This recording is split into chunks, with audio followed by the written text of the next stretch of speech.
Assalamualaikum warahmatullahi wabarakatuh. Alhamdulillahillazi hadana lihadza wa ma kunna linahtadiya laula an hadanallah. Puji syukur kita ucapkan kehadirat Allah Subhanahu wa taala yang telah memberikan kita nikmat kesehatan dan kesempatan sehingga kita dapat berhadir di tempat yang kita cintai ini. Salawat beriringkan salam tak lupa-lupanya kita kirimkan kepada Nabi Muhammad Rasulullah SAW yang berupa doa Allahumma sholli ala Muhammad wa ala ali Muhammad.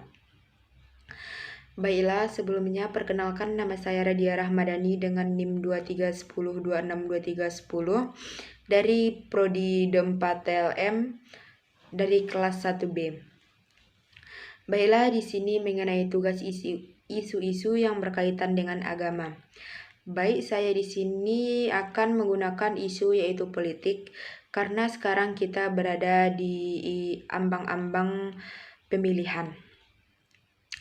Adapun Abdul Ghaffar Karim dalam paparannya mengatakan bahwa banyak-banyak aktor politik intelektual yang memanfaatkan agama sebagai cara untuk memperoleh dukungan. Ia juga menyebut dua hal yang dapat menyebabkan para aktor politik itu memanfaatkan agama untuk kepentingan mereka. Yang pertama, karena lemahnya bisnis ideologi yang dimiliki kebanyakan partai politik di Indonesia.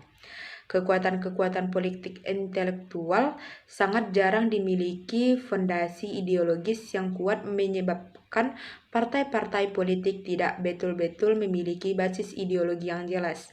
Meski ada beberapa partai politik yang memiliki basis ideologi yang jelas, yang lain hanya bisa dibedakan oleh basis sosialnya saja dan tidak terbentuk ideologinya. Adapun yang kedua, menurut Abdul Ghaffar Karim juga yaitu lemahnya basis programatik yang dimiliki partai-partai politik, sehingga masyarakat tidak bisa membedakan program apa saja yang disusun oleh setiap partai politik. Dalam keadaan seperti ini, mereka akan memanfaatkan potensi politik identitas di dalam masyarakat untuk mempertegas siapa sih diri mereka dan siapa yang lain, sehingga yang paling mudah dimanfaatkan adalah agama. Sebenarnya kita tidak tahu apa beda partai A dengan partai B. Jika terpilih adalah partai A, apakah yang akan terjadi? Bahkan sebaliknya. Akhirnya, agama dimanfaatkan sebagai kekuatan oleh para aktor di dunia politik para pemilihnya. Dipaparkan oleh Abdul Ghaffar Karim. Adapun Direktur Pusham UII, Eko Riyadi mengatakan pemanfaatan identitas agama guna kepentingan politik sebenarnya tidak terkait langsung dengan agama. Konflik yang mengatasnamakan agama yang terjadi di beberapa wilayah Indonesia sebetulnya tidak ada korelasinya dengan agama. Menurut penyebab konflik antara komunitas agama-agama seringkali didorong oleh kepentingan industri serta persaingan bisnis ekonomi. Hal ini terjadi karena ada pihak tertentu yang sengaja dimanfaatkan isu untuk mencapai tujuan dari politik mereka.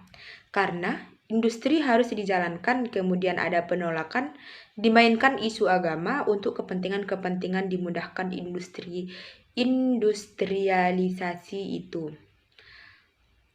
Eko Riyadi juga menyampaikan bahwa yang berpotensi sebagai korban adalah kaum minoritas yang ada di tengah-tengah kaum mayoritas, menjadikan agama sebagai bahan manfaat ideologi politik untuk kepentingan politik dalam pencarian popularitas.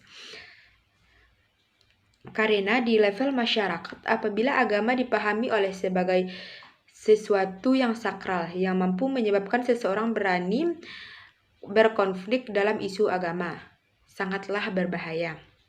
Agama dimanfaatkan bukan benar-benar untuk ideologi politiknya yang bersangkutan, akan tetapi dipergunakan untuk kepentingan lainnya, sehingga yang dilakukan partai politik hanya satu, yakin mencari pendukung sebanyak-banyaknya untuk legitimasi kekuasaan, dan yang paling mudah adalah agama. Berbicara mengenai agama dan politik, kedua entitas tersebut memiliki proses tarik-menarik kepentingannya. Agama memiliki peran strategis dalam berkonstruksi dan memberikan kerangka nilai serta norma dalam membangun struktur negara dan pendisiplinan masyarakat.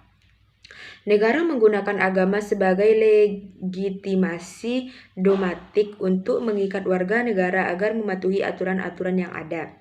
Adanya hubungan timbal balik itulah yang kemudian menimbulkan hubungan saling mendominasikan antara kedua entitas tersebut.